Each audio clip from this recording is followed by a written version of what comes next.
Hey everybody, I just wanted to take a few minutes and give you a little tour of one of the urban gardens that we planted food at, flowers at, medicinal plants at, where we're moving from. We had a few different setups. This one is at my wife's school that someone will be taking over and continuing, but we wanted to come here and separate some of the plants we want and take them with us, and we still have about 4 more weeks to do that. So why don't you come along, we can show you what we do. So as you can see, this is the entrance into the school itself, and we built up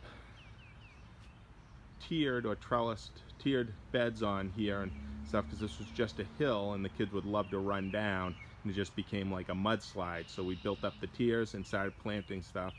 Like there's a couple of elderberry bushes in the back here as well, and some other medicinal herbs and mints and flowers as well. We haven't planted a lot this spring because the person who's taken over the school will do most of the planting out of the gardens. But one of the things that we want to take with us is the hops that we planted. And we used to let the hops just grow all up over this here, which was like a large weaving loom for the kids to play with. But we're only taking a division. Yeah, we're only taking parts of it. Grow up here. We're just taking bits of anything that can be divided and not hurt the plant. So this is one crazy root system in the hops. I mean, this is insane. The cool thing with hops is we started only with like 1 or 2 small plants, and it kind of just took over this area. And when it grows, it will grow and fill in that whole area for the weaving loom. And we used to have a rope that would run from here all the way over into the trees over there, and the hops would grow all along it as well. The other thing we used to have here is our chickens, the ones you'll see on some of the videos up in Maine. And we used to keep them in the chicken coop here. I've taken the fence down, but they had a whole fenced in area here, and we used to do a big deep bedding system for it. And it was kind of neat because the kids could come out and feed them and then collect the eggs as well.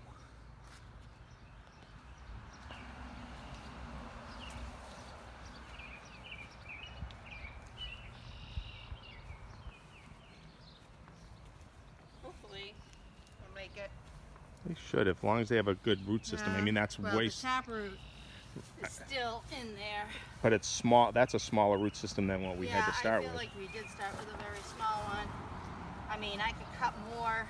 Yeah. See, this is all root. Yeah, take it. I think I need to go get scissors.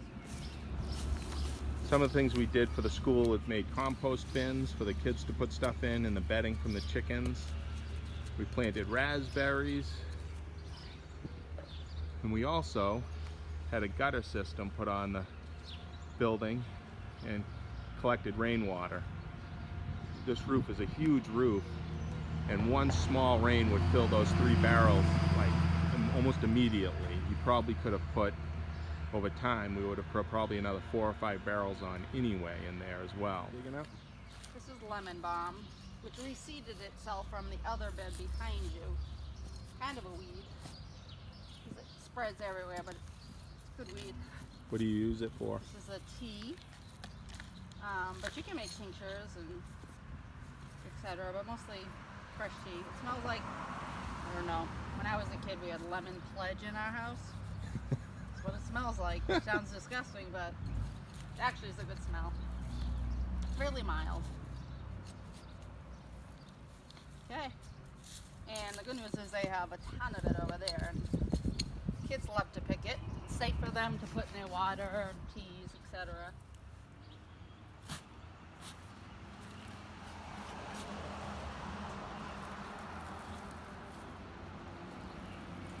What is this again?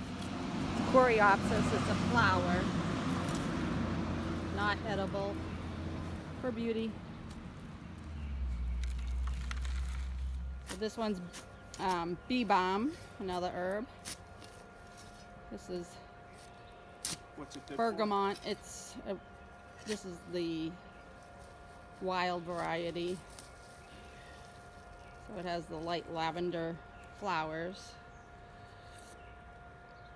And then you want to get one of the mints too? Yeah, I'm hesitant because it's such a weed, but I really like this mint. It's a spearmint, I believe. You could put the mint on that tray even. Yeah. Right in that corner, I think there was a little shoot with those strawberries. If we get a strawberry plant, that's all right. Yeah, no, it's all right. These are all good weeds to have. Can you bring it over to that tray maybe? Yeah. Put it. We have other containers too, though. So we'll take some of the comfrey. Yeah. I don't know why it makes me so happy to be like digging up and separating plants that we started, but it does, you know? Well, because we're leaving it here for other people to enjoy, but we still get to enjoy it. Exactly. Especially with comfrey. It will, all of them, honestly.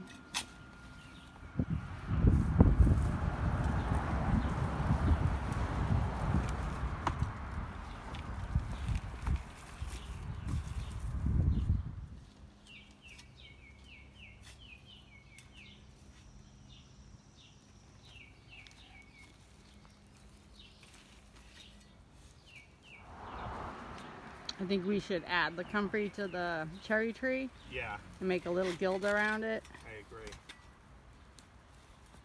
The one around near the driveway. Yeah. Goji berry has little prickles on it. Yeah, it does.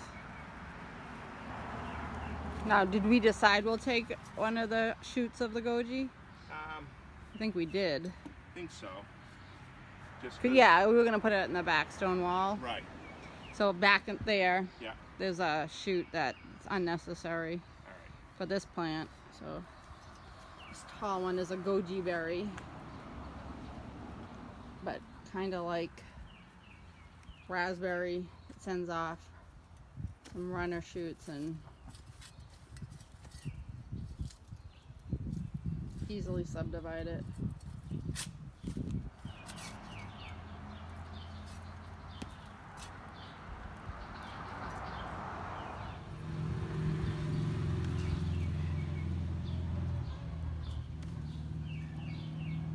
Wow, nice.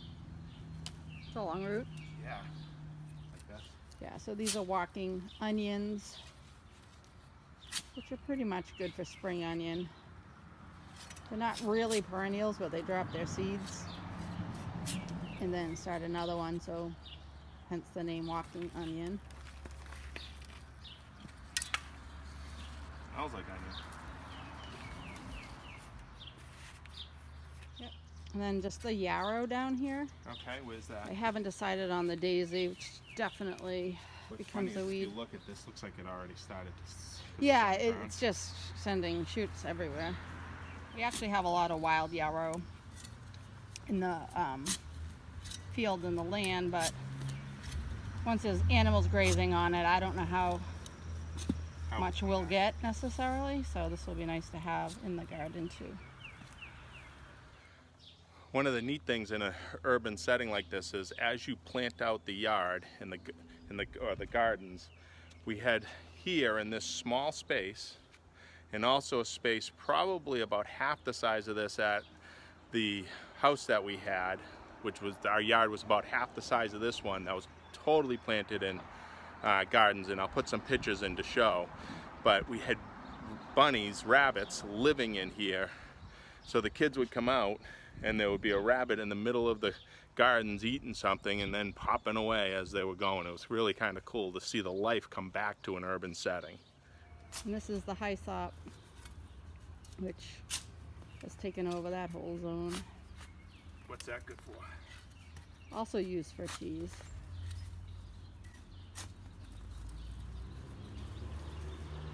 I actually haven't got the taste for it. I'm trying to acquire it by just having some. But I feel like if I leave it, I'll be Bummed out you didn't bummed grab out it. I didn't get it. This is a division we got from Homesteaders Day at Mofka. Oh, cool. So basically someone did the same thing. They took a little chunk out of theirs because it really spreads, and then gifted it. And now we get to separate it and leave a lot too. So we just left the school gardens where we were collecting or separating plants, and we figured we'd show you one of the other areas or locations where we raised food. We had really 3 different places. One was the school garden, where we had gardens as well as our laying hens. And then there was the condo, where it was actually half a house. We owned half a house, and it was a shared yard that we turned into gardens, kind of like grow food, not lawns.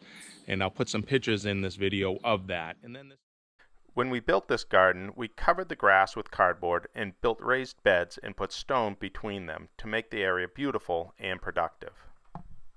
That. And then this is the 3rd location. This is a field that was attached to a large property that wasn't being used, and the gentleman wanted the land kept up so the field wouldn't go totally back to forest. And when we got the land, it was really rough, and really over the last 4 or 5 years, I'll show you kind of what we've done with it, but and kind of where it came from. So the original road in, as you can see, comes right down through the woods here and kind of ended right in this area here. But what we had to do was cut the road up through the woods here to make access to the land. This was one of the deals that we had with the gentleman, is that we would create the access ourselves. And this is a good example of kind of what we were going through as far as bushes and trees, small trees, and so forth, to make this road up in, which actually we got it to the point where we can just drive our car in, which was the ideal. And it was just Kim and I with basically hand tools, hatchets, chainsaws, and weed whackers to start with. This was part of a 100-acre property, and we were able to use roughly somewhere between about 8 acres total. So as you can see, coming into the field, there's a lot of really great grass, which I'll show you what it looked like beforehand, before we got started into it. But what we would do out here is we'd raise all our meat birds. In the woods coming down along here, we fenced in and ran pigs. And then we also ran goats. That was one of the big things for us, is the goats were there to eat the brambles. Then we could cut the brambles and the bushes out and then run the meat birds on it. And the nitrogen really allowed the grass to pop. And as you can see, I mean, it's a field now, which is amazing. And as we go up here, I'll show you. Oh, look at that hawk. I don't know if you can see it. Beautiful. We've seen hawks out here. We saw coyotes. We saw bobcats. All types of predators. Our meat birds, we ran in chicken tractors to keep them safe. And we would put hut fence around the chicken tractors. The goats, we would put inside of hut fence netting to keep them protected from the coyotes and stuff as well. The pigs, we ran in single strand hut fence metal in the woods, because really once they got above about 100 pounds, 80 to 100 pounds, there wasn't much issue as far as worrying about predators with them. It was more about keeping them in the area, and they respected that hot fence tremendously. So this is a good example of what we kind of ran into, which was the prickle bushes, small trees, and just brambles and extra weeds. And again, what we did is we started down there in the grass. We'd cut an area open, like you can see kind of here, and we'd mow it and run our hut fence around all the brambles and prickers, let the goats really eat it down, and then we were able to get in and see it and cut it out and rip it out, and then keep running the goats through it as they'd come back up, and then hit it with the chickens. And the nitrogen, within 2-3 years, it turned from brambles and a mess to beautiful pasture. Now we're lucky, one of our friends who also was involved in the land, came out and helped with the animals as well, is kind of taking over the space so that it'll stay open. And he's putting in his some gardens here as well. The other thing you need when you're raising animals is water. And the only access we had to water, which is a natural spring, and I'll show you where that is and kind of the process we had to go through to get into it. So to get to the natural spring, this is another area we had to kind of cut our way through and make access. As you can see, the hoses here, we'd have a pump down here, but I'll show you. There's all these rose bushes between us and the spring that we had to cut our way through with literally a machete and create an access down to the spring itself.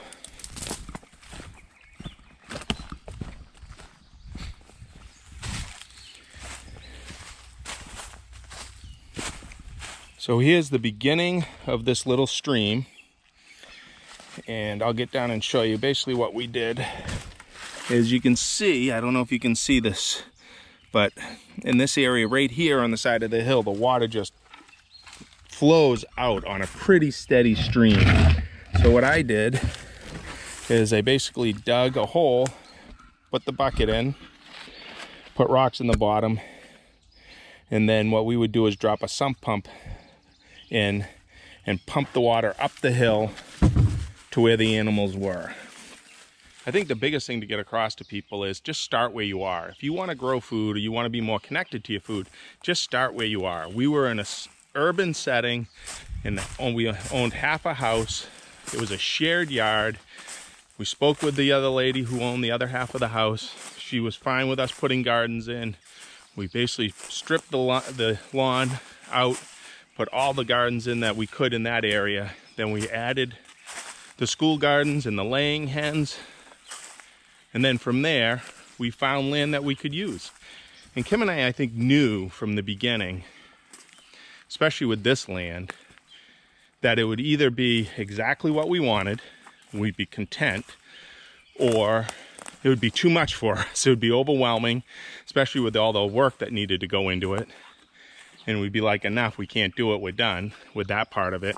Or it would inspire us to want more. And that's really what it did.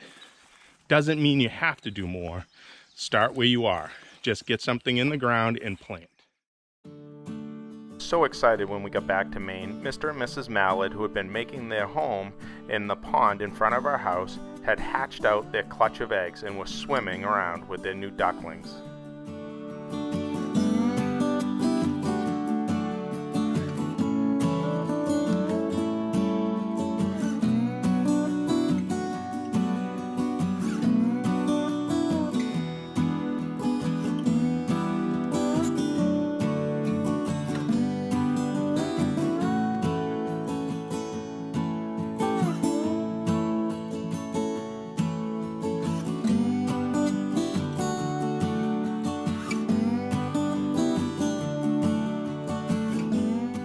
Even though I could have watched the ducklings all day, there was work to be done. All the plants that we had subdivided had to get put into the ground.